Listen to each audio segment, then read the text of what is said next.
사람이 태어나면 가장 먼저 만나는 사람이 부모이지요. 그리고 그 부모를 중심해서 가족이라는 한 울타리 안에서 독립할 때까지 살아갑니다. 그래서 가족이 주는 힘이 있고 위로가 있고 소속감을 통한 안정감이 있습니다. 사람들은 말하기를 가족이 그리고 그 사랑이 내 인생의 마지막 보루라고도 생각해서 우리 흔히 쓰는 말로 가족밖에 없어, 가족밖에 없어 그렇게 말합니다. 동시에 가족이 한 울타리 안에서 살다 보면 서로 부딪히는 일이 있습니다. 그럴 때 안 좋은 감정이 생기거나 오해가 생기게 되면 남 같으면 재수없어, 내가 뭐 안 보면 되지 하고 내치면 되지만 안 볼 수도 없고 헤어질 수도 없어서 누구보다도 더 숨막히는 갈등 속에 살아가는 것이 가족이기도 합니다. 그래서 가족 간에 이 갈등을 풀지 않으면 지옥 같아요. 어떻게 그런 곳에 가족 구원의 말을 할 수가 있겠습니까? 여러분 가정은 어떠세요? 아무리 가족 구원을 외쳐도 이 부분이 풀리지 않으면 그냥 허공을 치는 이야기로 끝나게 돼요. 갈등의 구조를 보면 부모가 자식과의 갈등, 남편과 아내의 부부의 갈등, 그리고 결혼을 하면 이 처갓집 친정 갈등 이야기보다 이제 시댁 갈등, 고부 갈등을 이야기하고 형제, 자매, 남매들끼리의 갈등 또한 왜 없겠어요. 이제 그 중에서 가장 기초를 이루는 것이 부부의 갈등인 건데 이게 시작이기 때문에 그 갈등이 있으면 주변의 자녀들도 직장 나가는 남편도 살림하는 아내도 재미가 없어요. 인생에 서로 같이 살다 보면 배경, 환경, 여건, 성격이 다 다르니 어찌 부부싸움이 없겠습니까? 같이 맞추어 살라 하니 부부 갈등이, 부부싸움이 있기 마련이에요.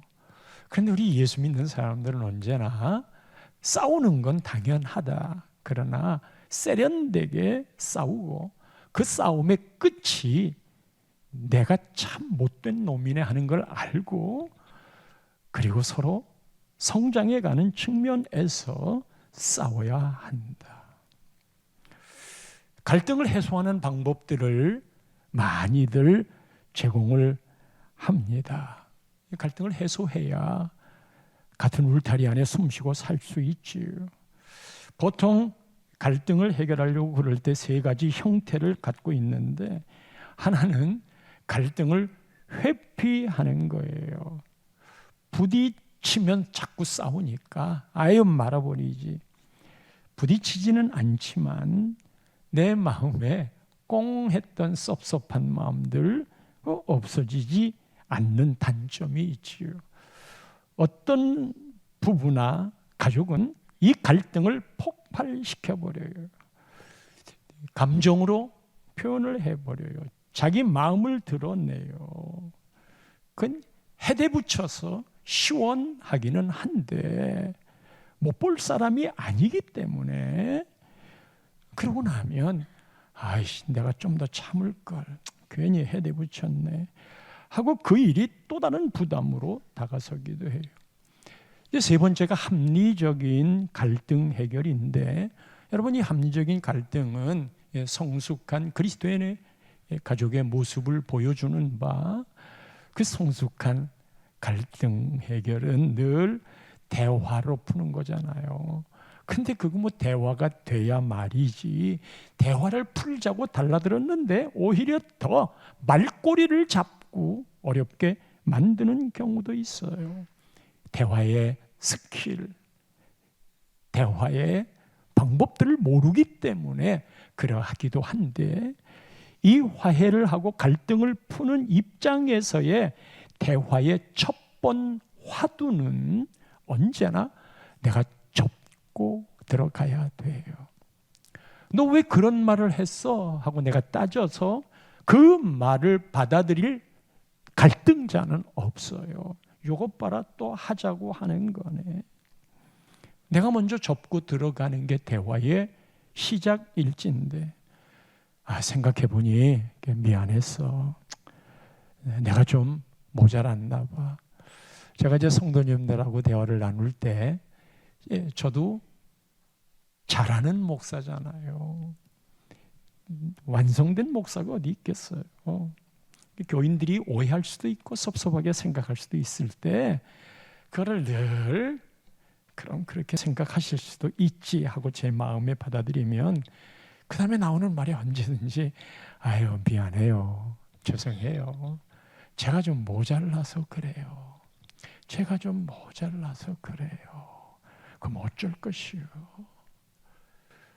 늘 대화는 자신을 먼저 돌아보는 말이 돼야, 그 말은 내가 먼저 변화가 돼야 상대방이 그 변화를 보고 자신도 변화가 되는 거거든요. 여러분, 오늘까지 3주 동안 쌍둥이 에서와 야곱에 대한 이야기를 했어요. 갈등의 원인 우리 알잖아요. 엄마 아빠의 편애적인 생각, 서로 편을 짜는데 이 동생 야곱이가 형님의 장자권을, 눈 어두운 아버지의 축복권을 빼앗아 갔어요.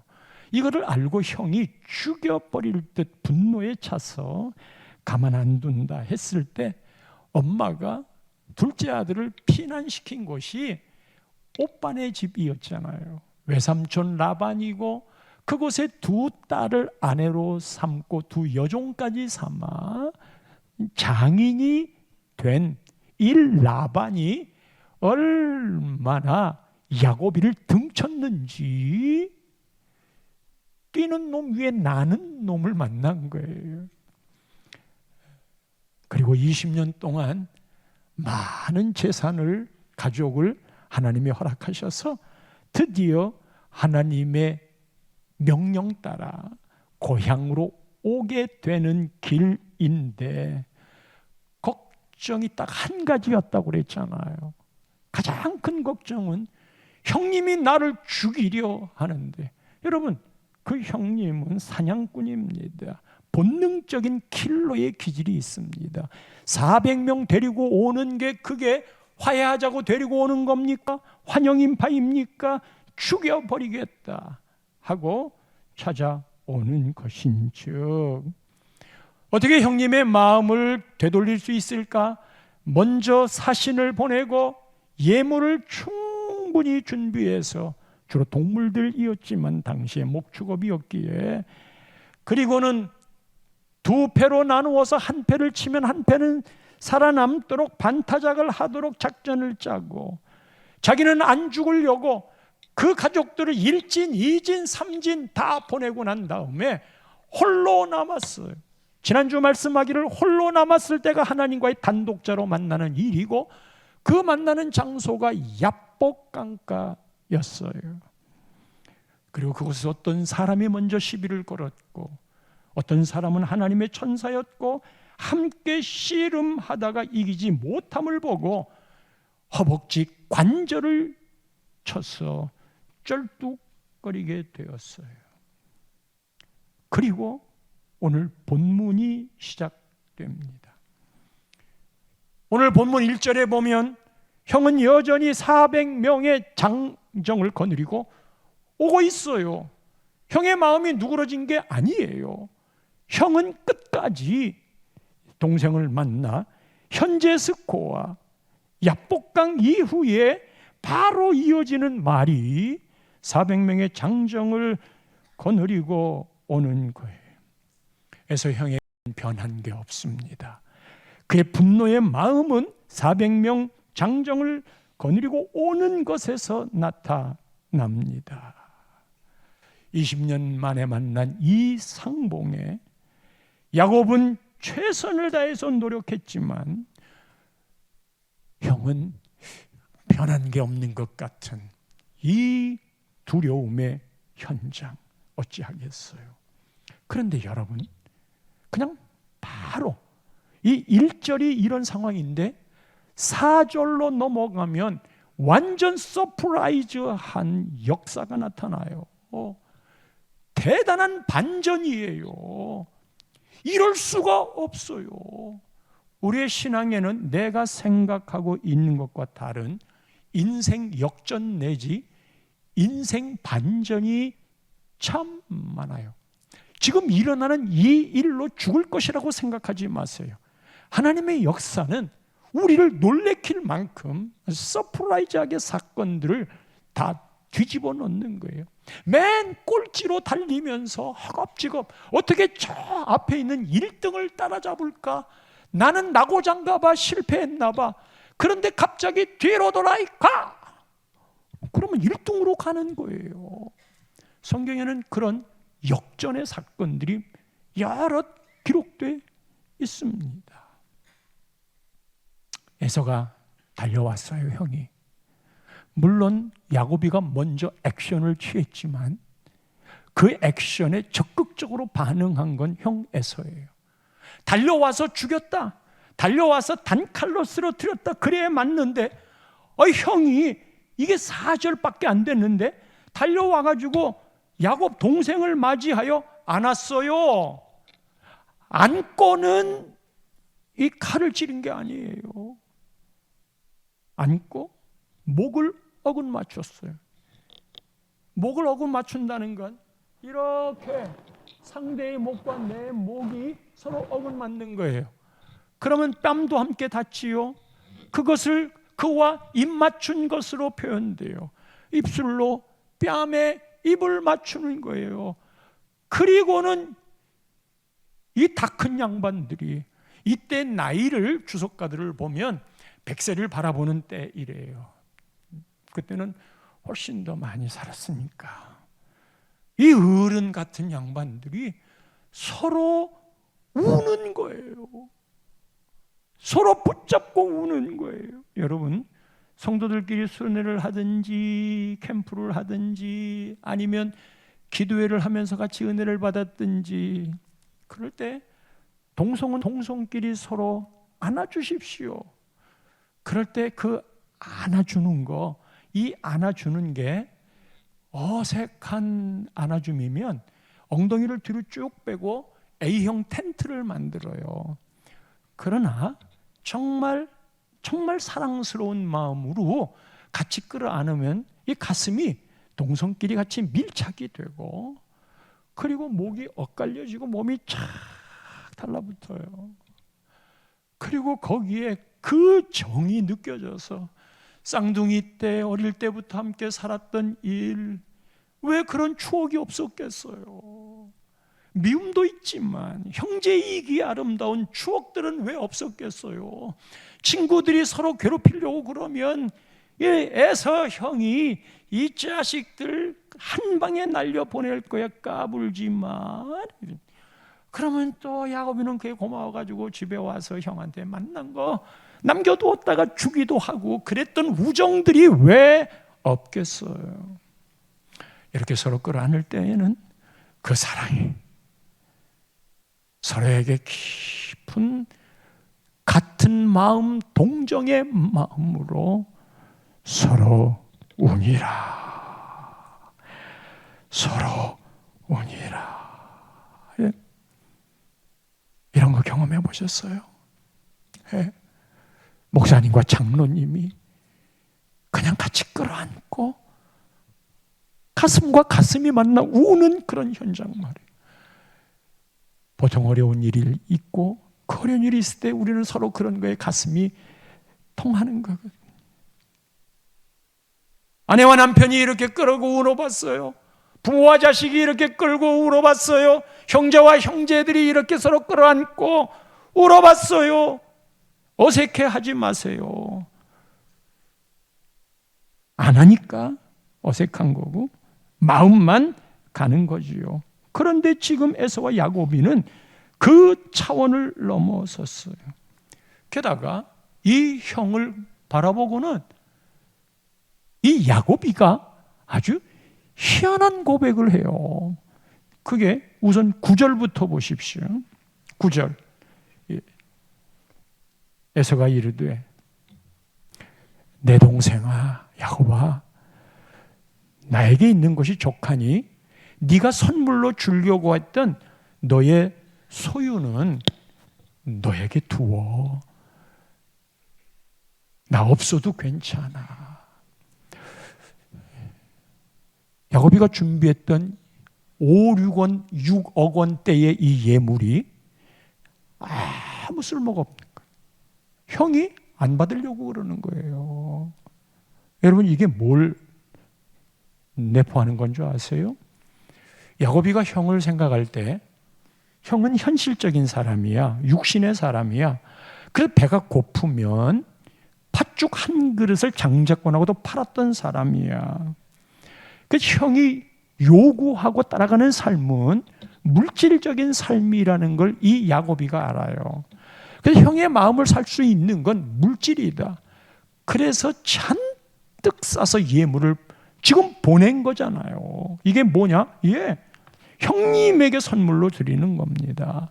사실 형님에게 야곱이는 선물로 드리는 거지만 그의 마음에는 형님의 마음을 살려고 하는 뇌물인 거예요. 그때 형이 내 동생아 내게 있는 게 좋게 네 소유는 내게 둬. 나 물질 많아. 네 거 안 받아도 돼. 내가 네 거 받고 마음이 편하겠니? 괜찮아. 둬. 이 대목이 사람이 야곱이의 마음이 물질을 가지고 형의 마음을 살려고 했던 그것이 아무런 소용이 없다고 하는 걸 고발하고 있는 거예요. 그래서 야곱이는 그렇게 살았잖아요. 그리고 그렇게 하는 것이 자기의 분에 겹게 지금 야곱이는 사실 이 재산을 형에게 준다고 해놓고 그리고 형한테 주고 난 다음에 자기 살림이 많이 거덜났어요. 그래서 직접 가지 않고 다른 데서 살림을 모으려고 다른 곳에 더 머물게 되는 것인데 형님이 이렇게 말을 하자 야곱이가 11절 말씀에 이렇게 말합니다. 형님, 그렇지 않아요. 내가 형님의 눈앞에서 은혜를 입었고 하나님이 나에게 은혜를 많이 베풀어 주셔서 제 소유도 넉넉해요. 그러니 청하니 형님께 드리는 이 예물을 받아주세요. 그에게 강권함에 형이 받습니다. 형이 그거를 받아요.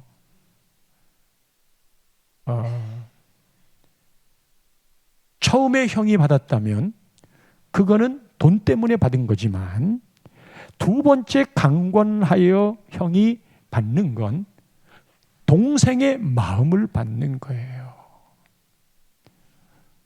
그래서 형이 동생의 것을 받아줘. 그리고 난 다음에 12절 말씀에 보면 에서가 이야기합니다. 우리가 떠나자 내가 너와 동행하리라. 형님이 같이 가주겠대. 형님이 너와 임마누엘 해주겠대. 형님은 이미 그쪽에 기존 살고 있던 사람이라 형님이 동생을 도움은 도왔지. 그러니까 임마누엘뿐만 아니라 에벤 에셀로 해주겠다는 거예요. 이렇게 바뀐 이 일이 10절 말씀을 보면 아주 기가 막힌 말을 한다고 그랬잖아요. 야곱이 이르되 그렇지 않아요. 형님의 눈앞에서 은혜를 입었사오니 청하건대 내 손에서 이 예물을 받아주세요. 그 다음 말이에요. 내가 형님의 얼굴을 배운 즉 하나님의 얼굴을 본 것 같사오며, 그 형님도 지금 나를 기뻐하지 않아요? 형님도 나를 지금 기뻐하지 않아요? 형님의 얼굴이 하나님의 얼굴로 보이는 이 놀라운 변화의 역사가 어떻게 일어날 수 있었을까? 아니, 사람이 바뀌어도 이렇게 바뀔 수가 있나? 사람이 변해도 이렇게 변할 수가 있나? 보통 이런 변화의 역사가 일어나면 우리는 이렇게 말합니다. 야, 하나님이 참 대단하게 역사하셨어. 어떻게 이런 변화가 일어나? 그러면 하나님이 하셨지라고 말하잖아요. 근데 그 말이 맞는데, 하나님이 하셨어 하는 말이 맞는데, 그 말을 들으면서도 그게 어떻게 해서 하나님이 하셨다는 말인지를 우리는 알고 싶은 거잖아요. 그거를 추적해 보는 거예요. 형님이 바뀐 게 무엇 때문일까? 우리 가족, 부부 갈등, 부모 자식 갈등, 형제 갈등, 고부 갈등 등등, 이것을 어떻게 풀어가야 하는가? 형 에서가 바뀐 게 형이 마음이 넉넉한 사람이기 때문에 그러는 거예요? 이 털이 많이 난 사나이다운 화통한 성격 때문에 그러는 거예요? 형님에게는 용서가 충만한 사람이어서 그러는 거예요? 아니에요. 아직도 이 현장에 400명 데리고 오는 형이에요. 그렇다면 무엇이 그렇게 그를 에서를 바꾸어 놓았을까? 세 가지 측면이 있어요. 하나는 야곱의 태도 내지 자세예요. 갈등을 풀 때는 갈등을 풀려고 하는 사람의 자세가 중요합니다. 야곱의 모습을 볼까요? 아내와 자식 다 나누었어. 그리고 맨 앞에는 여종들의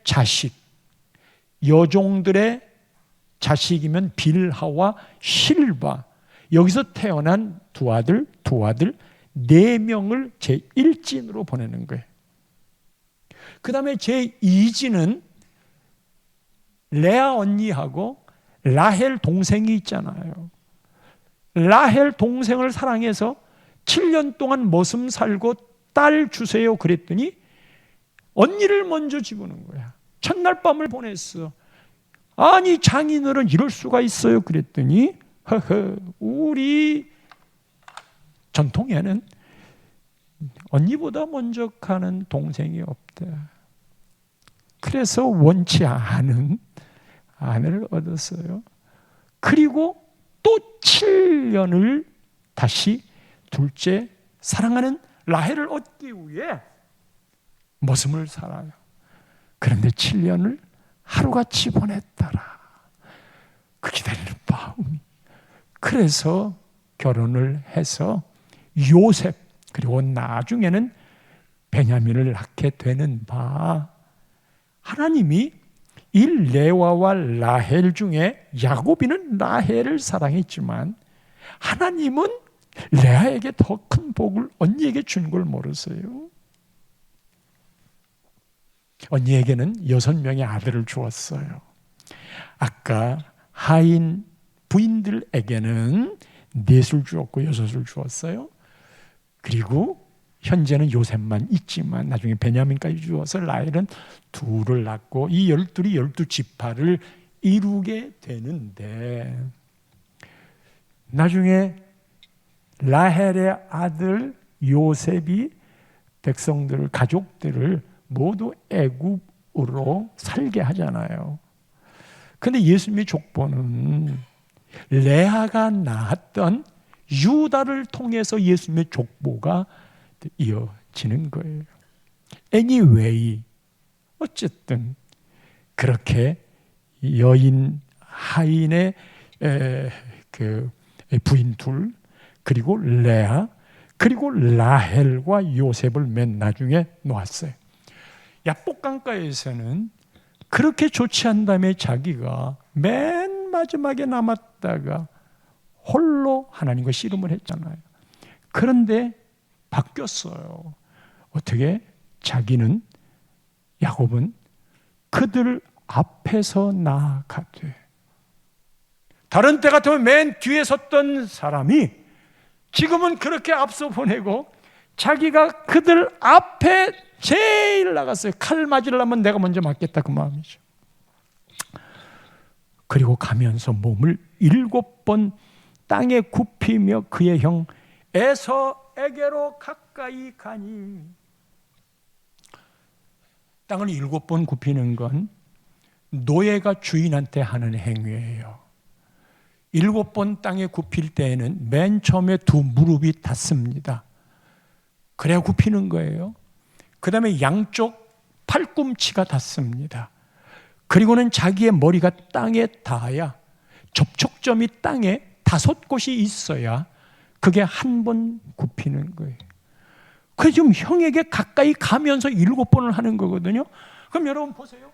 형한테 가면서 무릎 꿇고, 그 다음에 팔꿈치, 그 다음에 머리 완전 땅에 닿도록 하고는 두 번째 형한테 가까이 가는데, 이게 제대로 갈 수가 없어. 형이 그 모습을 보면, 저 자식이 형한테 올 때 백마를 타고 개선 장군처럼 온다면 이런 하고 한바탕 할 텐데, 아니 저 자식이 형한테 7번 절을 하는데 걸을 때마다 저 다리를 저렇게 쳐내. 아니 어쩌다가 저렇게 됐어. 아니 저런 놈하고 내가 싸우려고 그랬어? 이 야곱의 형님을 대하는 이 낮아짐과 겸손의 태도와, 그리고 그가 쩔뚝거리는 그 모습에서 형님의 마음이 부러지는 거예요. 이제 이게 야곱의 모습인 바, 형님이 그 모습을 보자마자 3절 다음에 4절에 그 쩔뚝거리고 자기한테 절하면서 오는 그 놈을 바라보고 형님의 마음이 동해버렸어요. 그리고 지가 막 달려가가지고 그를 일으켜 세워가지고 목을 어근 맞추고 입 맞추고, 이 자식아 어떻게 된 거냐, 아이 불쌍한 놈, 약할 때 강함 되시네, 나의 보배가 되신 주 나의 모든 것. 예수님이요 십자가의 약한 모습으로 돌아가셨기에 거기서 부활의 역사가 나타난 거예요. 여러분, 가족이나 또는 남편과 아내가 서로 갈등 구조로 대처할 때 지가 이기려고 그래. 지는 건 줄 알아. 약한 것 보여주고 싶지 않아. 그래서 신혼 초부터 내가 박살을 내버릴 거야. 내가 절대로 지지 않을 거야. 마귀만 좋아할 기싸움을 하고 있어. 그 가정이 유지되는 건 두 사람 중에 누구라도 한 사람이 약해질 때, 그를 섬겨줄 때, 낮아질 때, 교회의 생명력은 언제나 낮아짐이에요. 그래서 섬기는 거예요. 하나님은 그를 훨씬 더 큰 자로 보는 거예요.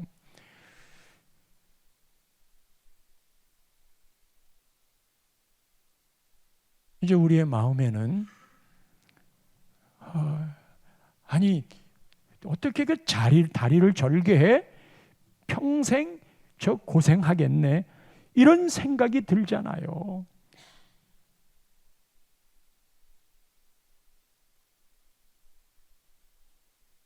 32장 지난주 말씀이에요. 31절을 보세요. 그가 분이엘을 지날 때에 해가 돋았고, 32장 31절입니다. 해가 돋았어. 이제 어두운 밤은 지나고 야곱의 씨름도 끝났어. 하나님이 내가 너한테 져줬다 그랬어. 그러면 이제 희망 아니야? 희망이지. 잘 될 일 남았지. 그런데 해가 돋았는데 그의 허벅다리로 말미암아 절었더라. 아니, 이왕 잘 밀어주실 거면, 해가 돋게 했으면, 이름을 야곱에서 이스라엘로 바꿨으면 하나님 이 허벅다리까지 고쳐주시지. 어떻게 절개 만들어서 이렇게 비참하게 만듭니까? 그런데 형 에서의 터닝 포인트가 바로 이 부분이었어요. 아까도 얘기했지만 형님이 달려와서 그를 맞이하여, 여기가 터닝 포인트예요. 우리 세일에 할 때 예수님의 기도를 말하면서 십자가에 달린 두 강도 이야기했잖아요. 둘 다 예수님을 욕했어요. 너를 구원하고 누구를 다른 사람 구원하든지 해라. 근데 두 번째 강도가 예수님이 십자가 위에서 두 번째 이야기할 때 네가 나와 함께 낙원에 있으리라, 그 말을 하기 바로 예수님 말 전에 이 한 강도가 예수님을 욕하는 그 강도에게, 이 사람아, 우리는 죄를 져서 십자가에 달리지만 이 양반은 그런 것도 아닌데 네가 욕하면 되겠니? 그리고는 예수님에게 나를 기억해 주소서. 예수님이 그 십자가 위에서 두 번째 말로 오늘 네가 나와 함께 낙원에 있으리라, 즉시 구원을 받았어요. 그렇다면 이 강도의 변곡점이 어디였느냐? 빙점 내지는 그 비등점. 99도에서 100도가 되면 물이 끓잖아요. 0도가 되면 이제 물이 얼잖아요. 그런 지점이 뭐냐? 인생의 방향을 바꾸는 그 터닝 포인트가 뭐냐? 형님의 마음이 바뀌는 그런 터닝 포인트가 뭐냐? 예수님이 첫 번째 십자가에 못 박혔을 때 누가만 첫 번째와 두 번째를 이야기했다고 했잖아요. 뭐라고 그랬어요? 처절하게 지금 그 아픈 고통으로 죽어가시는 그 예수님이 첫 번째 기도가, 아버지, 저들의 죄를 용서하소서. 무슨 일을 하는지 그들이 모른다 이거예요. 용서해 주세요. 옆에 있던 강도가 그 말을 들었어. 그런데 이 강도만큼은 이게 뭐냐 도대체.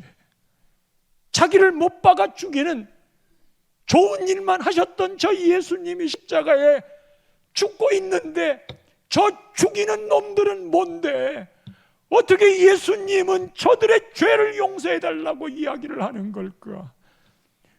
그때 그의 삶에 터닝 포인트가 생겼어요.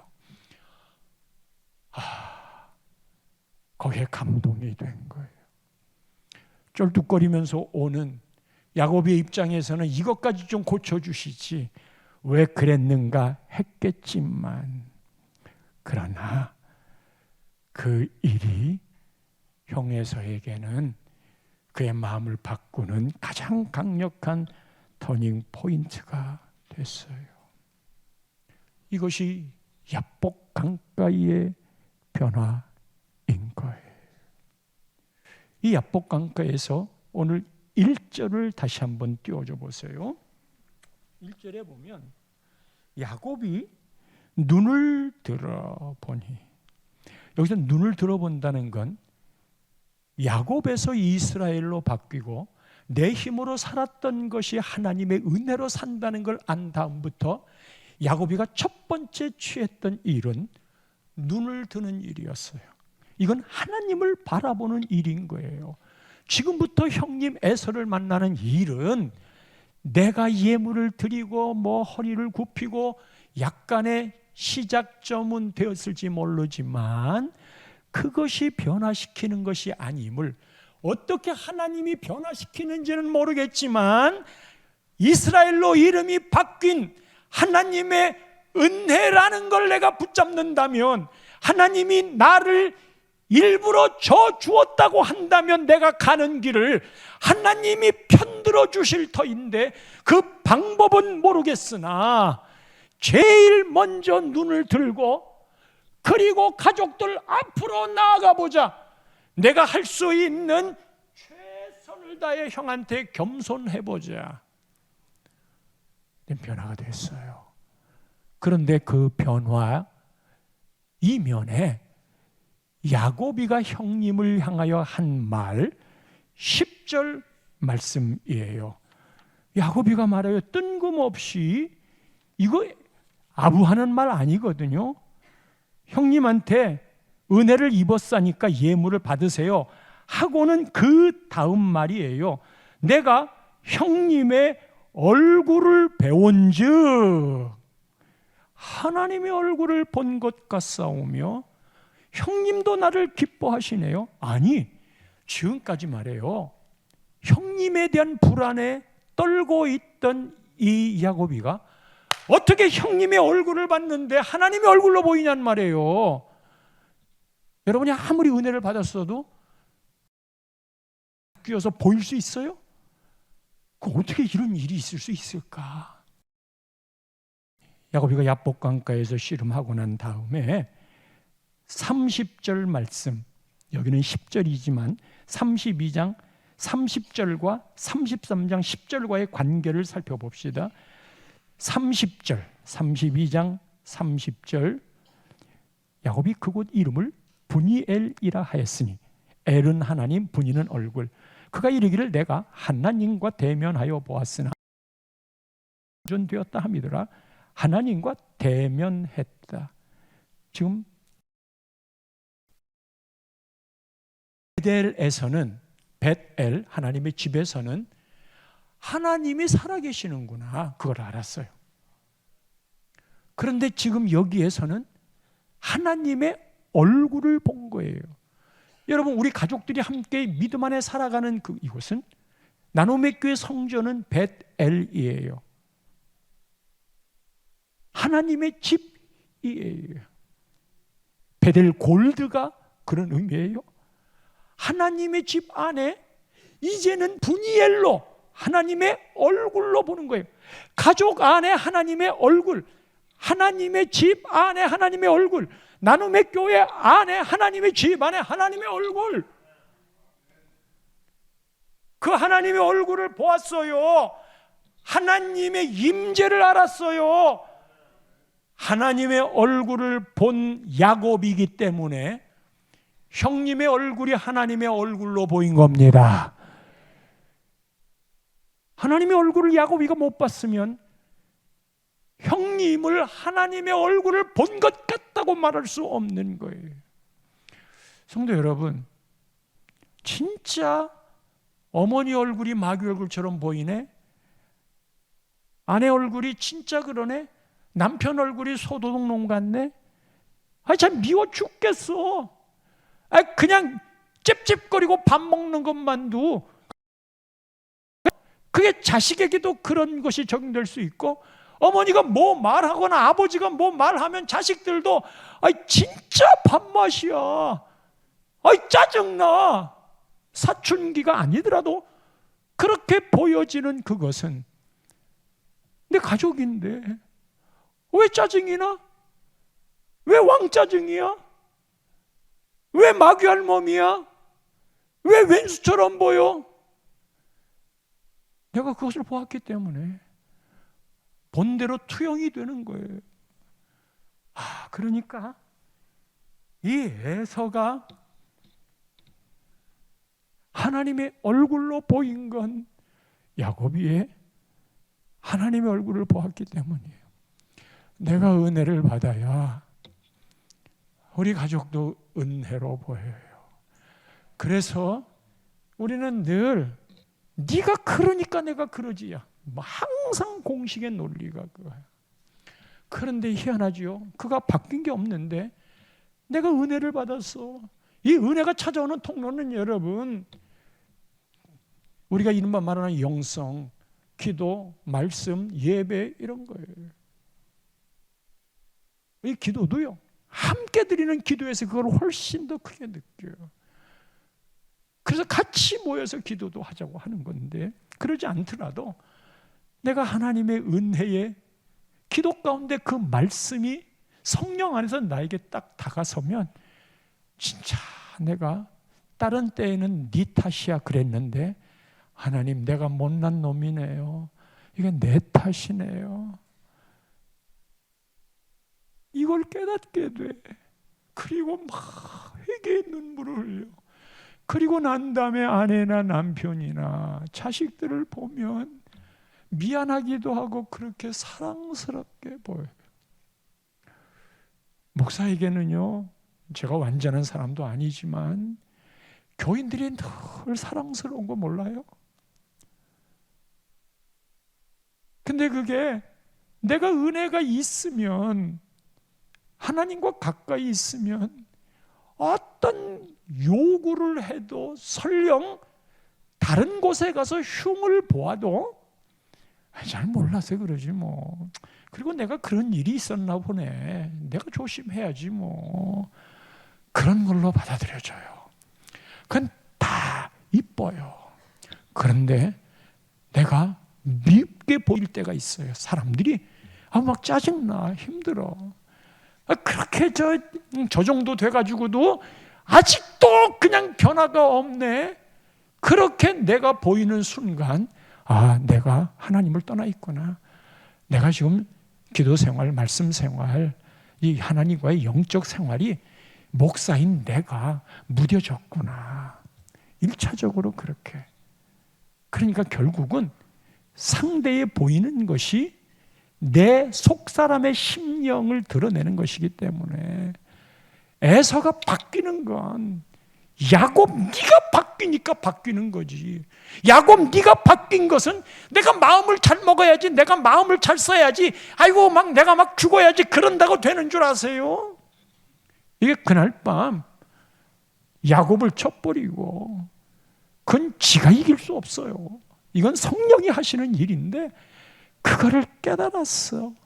그래서 쩔뚝거려도 감사해. 쩔뚝거릴 때마다 내가 그때 그 은혜를 잊어버리면 안 되지. 내가 어떤 놈이었는데 그 은혜를 잃어버리면 안 되지. 그 이후에 계속 쩔뚝거렸나 안 그랬나는 모르겠지만 그것 자체가 은혜가 되는데 내가 변해야지.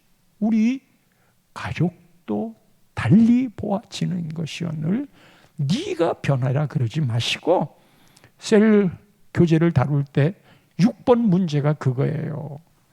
다 배웠어. 오늘 말씀을 배웠어. 그리고 그 결론이 야곱이가 변했다. 그러면 여러분은, 셀 리더는 한 주간 숙제를 주세요. 이번 주부터 내가 변해야 된다는 측면에서 미운 사람이 있잖아? 그러면 내가 한 주간 동안 이것을 내가 변하는 측면에서 어떻게 했는지 그렇게 살겠다고 적용을 고백하게 하세요. 그리고 그 다음 주에 와가지고 이렇게 살아봤더니 아직 안 변하더라, 변하더라. 그것을 1번 문제로 하는 거예요. 그래서 6번의 숙제가 제일 강한 적용의 힘으로 나타나는 거예요.